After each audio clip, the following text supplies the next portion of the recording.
아멘. 네, 다 같이 말씀 보도록 하겠습니다. 오늘 볼 말씀은 사무엘상 17장 25절부터 37절까지 말씀입니다.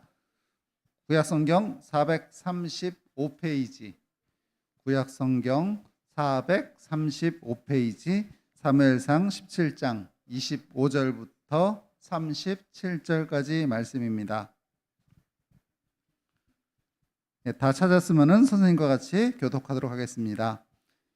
이스라엘 사람들이 이르되 너희가 이 올라온 사람을 보았느냐? 참으로 이스라엘을 모욕하러 왔도다. 그를 죽이는 사람은 왕이 많은 재물로 부하게 하고 그의 딸을 그에게 주고 그 아버지의 집을 이스라엘 중에서 세금을 면제하게 하시리라.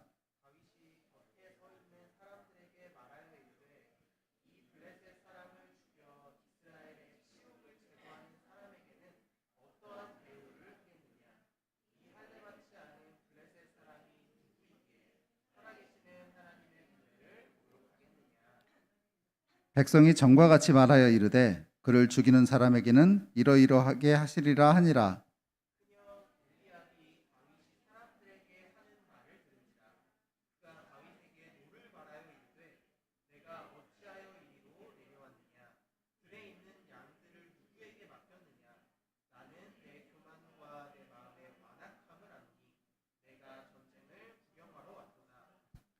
다윗이 이르되 내가 무엇을 하였나이까? 어찌 이유가 없으리까 하고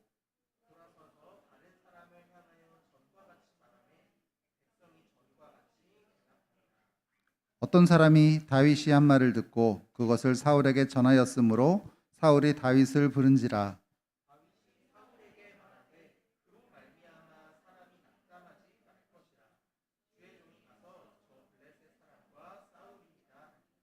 사울이 다윗에게 이르되 내가 가서 저 블레셋 사람과 싸울 수 없으리니 너는 소년이요 그는 어려서부터 용사임이니라.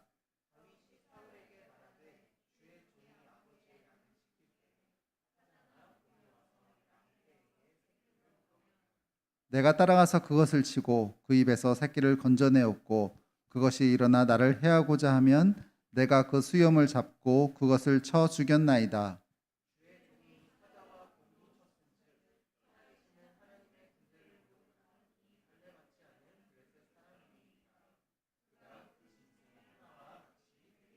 같이 읽겠습니다. 또 다윗이 이르되 여호와께서 나를 사자의 발톱과 곰의 발톱에서 건져내셨은즉 나를 이 블레셋 사람의 손에서도 건져내시리이다. 사울이 다윗에게 이르되 가라 여호와께서 너와 함께 계시기를 원하노라. 아멘. 네, 윤민영 목사님께서 골리앗과 싸우기 전에라는 제목으로 말씀 전해주시겠습니다.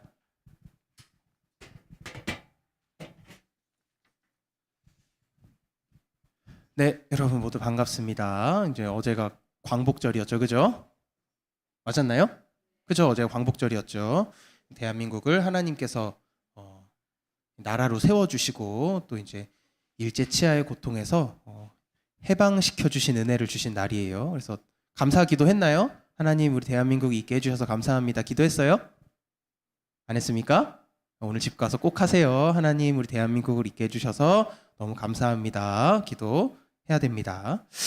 자, 우리 저번 시간까지 뭘 살펴봤었냐면 다윗이 어떻게 전쟁터까지 오게 되었나, 전쟁터에서 멀리 떨어져 있던 다윗이 어떻게 골리앗과 싸울 수 있는 그 전쟁터 한가운데로 오게 되었나 라는 사실을 살펴봤었습니다.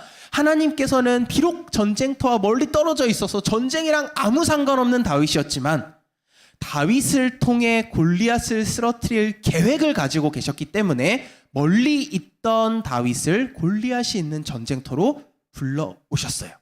다윗이 전쟁터에 딱 와서 보니까 뭐가 먼저 눈에 보이냐면 이스라엘 백성들이 골리앗에게 모욕을 당하고 있습니다. 너희는 나를 싸워서 이길 사람이 한 명도 없냐? 나와서 나랑 싸우자. 이런 모욕을 지금 얼마 동안 당하고 있냐면 40일 동안 당하고 있어요. 사울이 왕이잖아요. 그죠 여러분? 사울 왕이 모욕을 너무 많이 당하니까 그 공약을 한 가지 겁니다. 여러분 공약이 뭔지 알죠? 국회의원들이 이제 내가 당선되면 이걸 해줄게요 이런 게 하는 게 공약인 거잖아요. 그죠? 공약? 약속? 내가 당선되면 이렇게 해주기로 약속합니다. 이런 걸 공약이라고 하는데 사울이 약속을 하나 합니다. 만약에 골리앗을 쓰러뜨리는 사람이 있으면 내가 엄청난 걸 해줄게 라면서 약속을 합니다. 3가지의 약속을 해요. 첫 번째, 어떤 약속을 했을까요? 왕이 이 조건을 걸면 그래도 사람들이 와서 골리앗이랑 싸우겠지 하면서 생각한 조건 중에 첫 번째가 뭐였냐면, 찍어보세요 여러분. 뭘까요? 어떤 약속을 했을까요? 여러분이면 어떤 걸 가장 왕으로부터 받고 싶을 것 같아요? 창규야, 뭐라고? 돈이요. 맞아요. 첫 번째 돈이에요. 많은 돈으로 부하게 해주겠다라는 약속을 합니다. 첫 번째가 많은 돈이었어요. 많은 사람들의 마음은 다 비슷한 것 같아요. 어쨌든 많은 돈이 있으면 뭔가 싸울 수 있을 것 같고 뭐 이런 생각이 듭니다. 아무튼 많은 돈이 첫 번째였고, 두 번째는 왕의 딸을 선물로 줘서 결혼을 할 수 있게 해주고, 이제 전쟁터니까 다 남자만 있을 거 아니에요. 그 결혼한 남자는 자연스럽게 왕족이 되겠죠, 그죠? 이스라엘에서 왕족이 된다는 건 더 이상 높은 자리가 없는 거예요, 왕밖에는. 아무튼 최고의 신분으로 만들어주겠다. 돈도 엄청 많이 주고 신분도 최고로 만들어줄게. 세 번째로 그 사람의 집을 세금에서 면제해주겠다라는 약속을 합니다. 엄청난 약속이에요. 앞으로 돈 나갈 데도 없고 많이 부해지고, 그 다음에 왕의 사위까지 될 수 있는, 왕족이 될 수 있는 엄청난 기회입니다. 반대로 생각해보면 사울이 왜 이렇게 엄청난 약속을 했을까요? 상황이 그만큼 엄청 심각했던 거예요. 이렇게 약속을 해도 싸울 사람이 있어요, 없어요? 없어요. 이렇게까지 약속을 했는데도 싸울 사람이 없어요. 이 중에 한 가지만 해도 뭔가 싸울 법한데 3가지를 다 걸어도 지금 40일 동안 싸울 사람이 없어서 골리앗이라는 사람 한 사람에게 모욕을 당하고 있습니다. 그런 상황에 다윗이 도착을 했어요. 근데 다윗이 딱 전쟁터 도착하니까 사람들이 뭐라 그러냐면, 야, 엄청난 일이 있어. 너 방금 와서 잘 모르나 본데 왕이 골리앗과 싸운 사람에게는, 이기는 사람에게는 이 3가지의 상을 준대. 다윗에게 얘기하는 겁니다. 다윗도 그 소문을 들었어요. 다윗은 아마 처음 갔는데 골리앗이 하나님을 모욕하고 있던 걸 들은 것 같아요. 다윗이 마음에 엄청 분하고 마음에 안 들어서 골리앗과 싸울 생각을 했던 것 같습니다. 사람들에게 물어보고 다녀요. 야, 왕이 이렇게 얘기했다는 소문이 있는데 진짜 사실이야? 사람들이 얘기해요. 사실이야. 왕이 많은 돈도 준댔고 왕의 딸과 결혼도 할 수 있게 해준댔고 마지막으로 세금도 없애준다 그랬어. 이거 다 사실이야. 또 다른 사람에게 물어봐요. 야, 이거 사실이야? 응, 사실이야. 근데 이걸 누가 보냐면 다윗의 큰형 엘리압이 봅니다. 다윗의 큰형 엘리압이 이걸 보고 28절에 얘기를 하는데요. 우리 28절 한번 읽어보도록 할게요. 28절. 17장 28절이 없나요? 28절. 다음 절. 없습니다. 자, 우리 성경을 펴고 28절을 한번 다 같이 읽어보도록 하겠습니다. 자, 성경을 보시고 28절 다 같이 한번 읽어보도록 할게요. 시작. 큰형 엘리압이 다윗이 사람들에게 하는 말을 들은지라. 그가 다윗에게 노를 바라여 이르되, 네가 어찌하여 이리로 내려왔느냐? 들에 있는 양들은 누구에게 맡겼느냐? 나는 내 교만과 내 마음의 완악함을 아노니 내가 전쟁을 구경하러 왔도다. 엘리압이 뭐라 그러냐면 다윗을 딱 보고, 내가 너를 딱 아는데 너는 마음에 교만함과 악함이 있어, 이렇게 얘기합니다. 너는 교만하고 악해서 전쟁을 구경하러 온 거야 라면서 다윗을 꾸중합니다. 형 입장에서는 다윗이 막 그렇게 다니는 게 꼴보기가 싫었던 것 같아요. 동생이 막, 야, 상금이 뭐 어쩌고 이걸 이기는 사람에게 정말 사울왕이 이걸 주기로 했어? 얘기하면서 다니는 게 마음에 안 들었던 것 같아요. 그래서 그 엘리압이 뭐라 그러냐면 너는 교만하고 악하다라고 얘기합니다. 그런데 여러분, 성경 이야기 속에서 우리가 지금 살펴본 이 사무엘상 다윗 이야기 속에서 이미 성경은 우리에게 악하고 교만한 사람이 누군지 한번 얘기해 준 적이 있어요. 기억나십니까? 우리가 지금까지 살펴본 이 등장인물 다윗, 사울, 사무엘 뭐 이거 나오는 이야기 있잖아요. 이 이야기 전체 중에서 이미 성경은 한번 우리에게 악하고 교만한 사람이 누군지를 한번 얘기해 준 적이 있습니다. 모르시겠죠? 누구냐면 사울이에요. 사울에게 지금 어떤 영이 내렸죠, 여러분? 악령이 내렸습니다. 악령 기억나세요? 사울에게 하나님이 악한 영을 내리셨거든요. 사울은 지금 악해요. 그리고 사울은 지금 어떤 상황이냐면 교만한 상황입니다. 사울이 맨 처음 하나님 앞에 선택받았던 상황이 언제냐면 9장 21절인데요. 혹시 9장 21절을 또 없나요? 있습니다. 자, 9장 21절을 한번 보여주세요. 사무엘상 9장 21절을 보게 되면 사무엘이 맨 처음 사울을 선택했을 때 사울이 어떤 상황이었는지, 사울이 어떻게 반응했는지가 나오거든요. 우리 앞에 보고 한번 다 같이 읽어보도록 하겠습니다. 앞에 보고 시작. 사울이 대답하여 이르되 나는 이스라엘 지파의 가장 작은 지파 베냐민 사람이 아니니까 또 나의 가족은 베냐민 지파 모든 가족 중에 가장 미약하지 아니하니까 당신이 어찌하여 내게 이같이 말씀하시나이까 하니. 사무엘이 사울이라는 사람을 왕으로 기름 붓자마자 사울이 뭐라 그러냐면 저는 낮고 약하고 보잘것없는 사람인데 왜 저에게 기름을 부으십니까? 이렇게 얘기를 해요. 겸손한 모습이에요. 근데 이 겸손함이 사울의 생애에서 끝까지 갔을까요? 아닙니다. 이 겸손함을 잃어버리고 교만해져서 하나님이 사울을 버리신 거예요.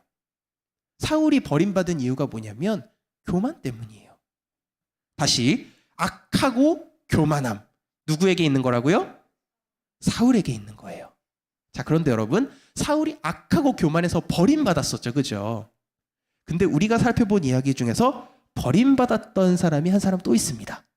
이건 누군지 기억하십니까? 기억이 안 나요? 사무엘이 다윗에게 기름 부으러 가서 맨 처음 봤던 사람이 누구였죠? 큰형 엘리압이었죠. 근데 하나님이 그 엘리압한테 뭐라 그러셨어요? 나는 그 사람을 이미 버렸다 이렇게 말씀하셨어요. 선택하지 않았다 이래도 되는데 하나님께서는 이미 버렸다고 말씀하세요. 그 버림, 사울의 버림과 똑같은 버림이에요. 자, 다시 악하고 교만함 누구한테 있는 거라고요? 사울에게 있는 거예요. 근데 사울은 버림받았습니다. 근데 똑같이 버림받은 사람이 있어요. 누구예요? 엘리압이에요. 엘리압은 왜 버림받았을까요? 똑같아요. 악하고 교만해서 버림받은 거예요. 자, 근데 이 지금 악하고 교만해서 버림받은 이 엘리압이 하나님의 사람 다윗에게 지금 뭐라 그래요? 너는 악하고 교만하다. 이렇게 얘기하는 겁니다. 잠깐만 좀 넘어가서 마태복음 7장으로 한번 가보도록 할게요. 마태복음 7장 3절 4절을 보면 이게 뭐냐면 이제 목사님이 코로나 터지기 전에 여러분들이랑 한번 나눴던 말씀이에요. 여러분들이 기억이 안 날 것 같아서 목사님이 한 번 더 갖고 왔습니다. 예수님께서는 다른 사람을 보고 형제를 보고 그러니까 주 안에서 한 형제를 보고 비판하고 비난하고 쟤는 저게 잘못됐어 비판하는 사람들에게 어떻게 말씀하시냐면요. 야 잘했어 친구의 잘못을 네가 고쳐줘야지 이렇게 말씀하시지 않고 너나 잘해라 이렇게 말씀하십니다. 자, 제가 한번 읽어볼게요. 잘 보세요. 어찌하여 형제의 눈 속에 있는 티는 보고 네 눈 속에 있는 들보는 깨닫지 못하느냐. 보라 네 눈 속에 들보가 있는데 어찌하여 형제에게 말하기를 나로 네 눈 속에 있는 티를 빼게 하라 하겠느냐. 자, 여기 티랑 들보가 나오는데요. 예전에도 했던 겁니다. 티가 뭐냐면 나무 조각이에요. 톱질을 하면 나무 조각이 떨어지죠. 그 조각 하나를 티라 그래요. 굉장히 작은 겁니다. 들보는 뭐냐면 나무 기둥이에요. 뭐가 더 큰 거예요? 들보가 크죠. 눈에 들보가 들어가 있으면 어떻게 되겠어요? 눈이 들보로 꽉 차서 앞이 안 보이겠죠. 눈에 티가 들어가 있으면 어떻겠습니까? 뭔가 거슬리기는 하는데 그래도 보이기는 할 거예요.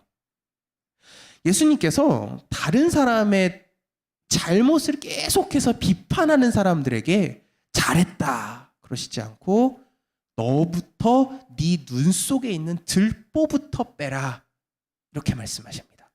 여러분 우리가 왜 자꾸 형제의 잘못이 눈에 보일까요? 왜 자꾸 형제의 잘못이 내 눈에 많이 보일까요? 나는 뭐 가만히 있는데 형제가 뭐 이렇게 하면 이것도 좀 마음에 안 들고 저것도 좀 아닌 것 같고 이럴 때가 있어요. 왜 이렇게 유독 내 눈에 형제의 잘못이 눈에 많이 보일까요? 이유는 하나입니다. 내가 교만해서 그래요.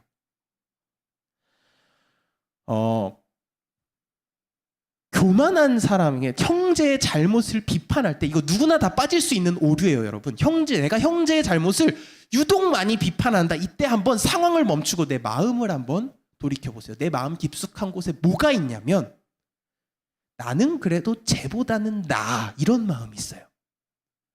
이 마음 없으면 절대로 남을 비판 못합니다. 근데 내 마음속에 형제를 비판할 때 어떤 마음이 조그맣게 숨겨져 있냐면 나는 그래도 쟤보다는 낫잖아. 나는 그래도 쟤보다는 깨끗해. 이런 마음이 반드시 숨겨져 있어요.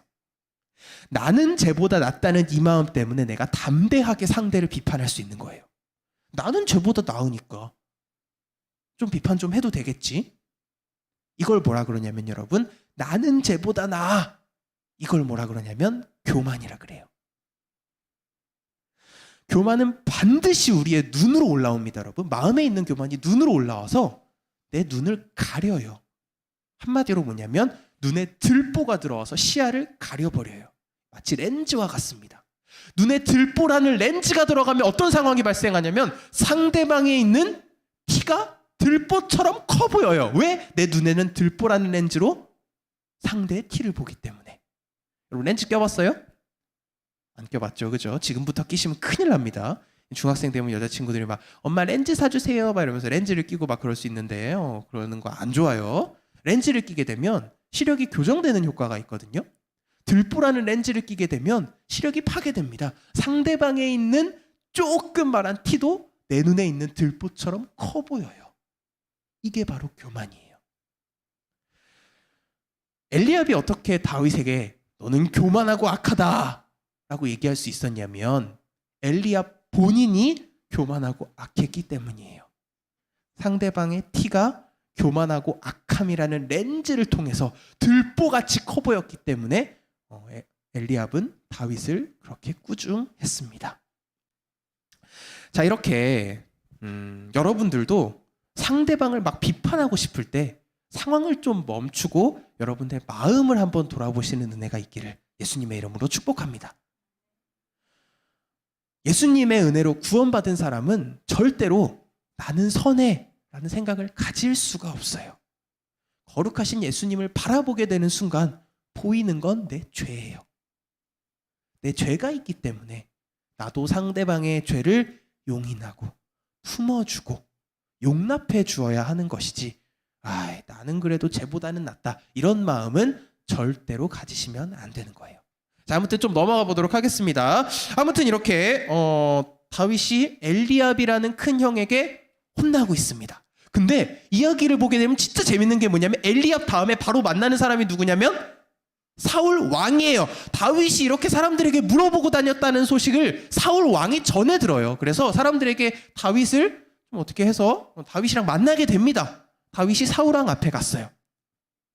사울 왕이 다윗을 딱 보고 그래 좋다 너가 나가서 싸워라 라고 얘기하지 않습니다. 다윗을 보고 뭐라 그러냐면 17장 33절을 한번 여러분들이 읽어보도록 하겠습니다. 앞에 보고 시작.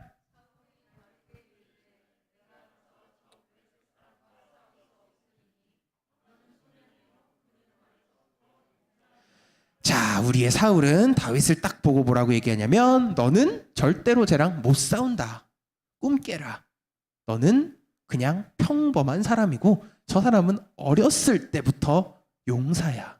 너는 절대로 쟤랑 싸울 수 없어 라고 얘기합니다. 다윗이 얼마나 체격도 작고 평범해 보였으면 사울도 뜯어 말리기 얼마나 급했겠어요. 빨리 골리앗 싸워야 되는데 누구라도 나가서 싸워주면 좋겠는데 싸우겠다고 나온 사람에게 너는 안 돼라고 말할 정도였으면 다윗이 정말 볼품없었던 것 같아요. 사울은 이렇게 다윗을 거절합니다. 여러분 여기 정말 재밌는 게 한 가지 숨겨져 있습니다. 다윗이 지금 누구랑 싸우려고 하죠? 골리앗. 골리앗은 거인입니다. 근데 여러분 다윗이 골리앗과 싸우려고 지금 나가고 있는데 골리앗이라는 거인과 싸우기 전에 다윗을 방해하는 두 명의 키 큰 사람이 있어요. 누굽니까? 사울과 엘리압 둘 다 키가 컸어요. 또 이게 하나님께서 어떻게 이렇게 장치를 해놓으셨는지 모르겠는데 골리앗이라는 거인과 싸우기 전에 키가 큰 이스라엘 사람 중에 누구보다 키 큰 사람이 없었던 그 사울과 사무엘이 딱 보고 키가 커서 왕으로 뽑으려고 했던 엘리압이 그 두 키 큰 사람이 거인은 아닌데 거인처럼 키가 큰 두 사람이 다윗을 방해해요. 하나님의 말씀에 순종하는 걸 골리앗과 싸우는 것으로 비유해 본다면 여러분, 사탄은 우리가 골리앗과 싸우기 전에 절대로 가만히 내버려 두지 않습니다. 우리가 하나님의 말씀에 순종하라고 결단하는 순간 여러분 탄탄대로가 펼쳐질 것 같죠. 그래, 하나님이 나를 순종하려고 결심했으니까 도와주실 거야. 다윗도 그랬어요. 그래, 내가 하나님의 이름으로 나가서 싸워보자 라고 했더니 탄탄대로가 펼쳐지지 않고 지금 계속 방해물이 생겨요. 첫 번째로 누가 방해하냐면 큰형 엘리압, 그 다음에 사울. 정말 안타까운 건 둘 다 우리 편이에요. 둘 다 우리 편인데 하나님의 말씀에 순종하려고 하는 순간 이 두 사람이 나를 막아요. 그렇게 하지 말라고. 하나님의 말씀에 순종하는 건 여러분 굉장히 힘든 일입니다. 하나님의 말씀에 순종하려고 결단하는 순간 반드시 엘리압이, 그 다음에 사울이 여러분들에게 싸움을 걸어올 거예요. 평탄하게 순종하도록 사탄은 여러분들을 내버려 두지 않습니다. 근데 엘리압은 여러분 다윗에게 가족이에요. 가족. 사울은 우리나라 왕이고요. 지금 여러분들에게 가족과 싸워라, 가족과 먼저 싸워야 된다 이 얘기를 하는 게 아닙니다. 심지어 내가 정말 친애하고 내가 정말 편안해하는, 내가 가장 사랑하는 사람이 때로는 나의 앞에 영적 장애물로 나타날 때도 있고요. 심지어 여러분도 어떤 사람들에게는 엘리압과 사울처럼 될 수도 있어요. 항상 조심하셔야 됩니다. 나의 행동이, 나의 교만 때문에 나의 이 행동이 다윗과 같은 사람이 골리앗 앞에 나가는 걸 막고 있지는 않는지, 이런 건 합리적이라는 모습으로 나타나거든요. 사울이 다윗을 맞는 건 지극히 합리적이에요. 그죠? 근데 하나님의 일을 방해하는 거였어요. 자, 그러면 다윗은 어떻게 도대체 사울과 엘리압의 방해를 뚫고 골리앗 앞에 담대하게 나갈 수 있었는가? 이걸 마지막으로 살펴보고 오늘의 말씀을 마무리하도록 하겠습니다. 우리 36절, 37절을 한번 다 같이 읽어보고 싶은데 너무 기네요. 36절을 여러분들이 읽으면 제가 37절을 읽을게요. 36절 다 같이 앞에 보고 읽어주시길 바랍니다. 시작!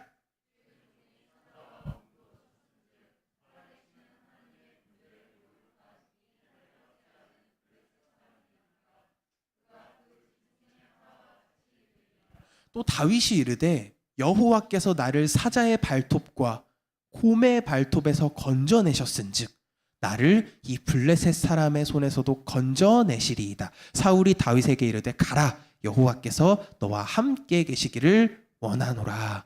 아멘. 다윗이 아버지의 집에서 양을 쳤잖아요. 그죠? 사무엘이 오는 상황 속에서도 혼자 양 치면서 남아 있었어요. 근데 다윗이 양을 어떻게 쳤는지를 지금 여기서 좀 살펴볼 수 있습니다. 다윗이 양떼를 치고 있으면 사자랑 곰이 양의 새끼를 많이 물어갔던 것 같아요. 한두 번 있었던 일은 아닌 것 같아요. 양이 이렇게 있으니까 사자와 곰은 양을 먹죠. 그래서 먹이다 하면서 들판에 있는 양 새끼를 한 마리 물어갑니다. 그럼 다윗이 보기에 양이 좀 몇 마리 있으니까 그래도 여러분 사자랑 곰이 물어가면 그냥 줘야 돼요. 그죠? 따라가서 막 싸우고 그러면 안 됩니다. 큰일 납니다. 사자랑 곰이 물어가면 어떻게 해야 돼요? 주고 도망쳐야 돼요. 여러분들은 도망치세요. 근데 다윗은 안 그랬어요. 다윗은 어떻게 했냐면 여호와의 이름으로 가서 사자와 곰을 잡아서 죽이고 양을 데려왔어요. 이 과정에서 다윗은 자신의 일 속에서 최선을 다하면서 다윗은 뭘 경험했냐면 나의 삶 속에서 인격적으로 나에게 찾아오시는 여호와 하나님을 경험했어요. 다윗이 지금 골리앗 앞에 담대하게 싸우러 나가는데요, 여러분. 다윗이 만약에 그냥 하나님의 말씀에 골리앗과 처음 싸우는 것으로 순종한다 그러면 못 나갑니다. 눈앞에 보이는데 골리앗이 거인이거든요. 이거 어떻게 나가요? 못 나가요. 그런데 다윗이 하나님을 경험한 게, 하나님의 말씀대로 살아서 하나님이 나를 도와주신다라는 것을 경험한 게 이번이 처음이 아니었어요. 살면서 삶의 작은 순간순간마다 다윗은 하나님의 살아계심과 하나님이 나를 도와주신다는 사실을 경험했습니다. 삶의 작은 순간순간에 신뢰가 쌓여서 다윗이 어디까지 그 믿음이 성장했냐면 눈앞에 있는 거인 골리앗과 싸울 수 있을 정도로 믿음이 성장했던 거예요. 여러분, 하나님의 말씀에 순종하는 건 처음부터 큰 사건에 하나님의 말씀에 순종해서 믿음이 자라고, 혹은 처음부터 뭐 엄청난 이벤트를 통해 하나님을 만나고 이런 게 아닙니다. 하나님의 말씀에 순종하는 건 굉장히 작은 일부터 하는 거예요. 예를 들면 성경이 거짓말하지 말라 그랬을 때 거짓말 안 하고, 비판하지 말라 그랬을 때 비판 안 하는 사람이 골리앗과 싸워 이기는 거지, 이런 말씀을 통해 하나님을 경험해보지 못한 사람은 골리앗과 결코 싸울 수 없어요. 하나님에 관한 신뢰가 없거든요. 하나님의 말씀은 어른이 돼서 순종하는 게 아닙니다, 여러분. 어릴 때부터, 지금부터 하는 거예요. 지금부터 작은 말씀에 순종하면서 하나님과의 신뢰를 쌓는 거예요. 하나님이 살아계시다는 사실을 말씀을 통해 경험하게 되는 거예요. 우리 마지막으로 한 구절만 읽어보고 마무리하도록 하겠습니다. 사무엘하 22장 26절 27절은 하나님께서 다윗에게 구원을 주셨을 때, 사울의 손에서 다윗을 구원해 주셨을 때 다윗이 하나님 앞에 드린 노래거든요. 제가 한번 읽어볼게요. 자비하신 자에게는 주의 자비하심을 나타내시며 완전한 자에게는 주의 완전하심을 보이시며 깨끗한 자에게는 주의 깨끗하심을 보이시며 사악한 자에게는 주의 거스르심을 보이시리이다. 믿으십니까? 여러분이 깨끗하려고 노력할 때 깨끗한 하나님께서 여러분을 찾아오십니다. 이건 사실이에요. 여러분이 정직하려고 노력할 때 정직하고 진리 되신 하나님께서 여러분을 찾아오세요.